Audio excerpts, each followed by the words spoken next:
ยังไปได้เด้อเนี่ยรุ่นนี้รุ่นนี้ก็ต้องใส่ดันหลังรุ่นนี้ยังไปได้เนี่ย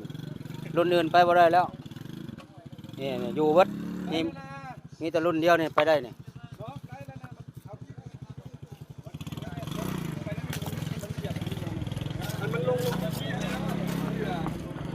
ไปบ่ได้แล้วไปบ่ได้แล้ว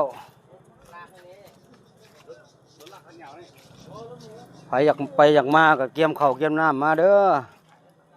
อยากไปอยากมาทางนี้เนี่ยวันที่16วันที่16เดือนตุลาเดือน10 2025เส้นทางเขต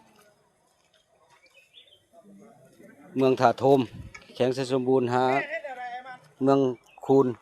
แขวงเชียงขวางจุดพิกัดก็คือบ้านเชียงคงหาบ้านพาผึ่งความเสี่ยงยังหลายพี่น้องความเสี่ยงหลาย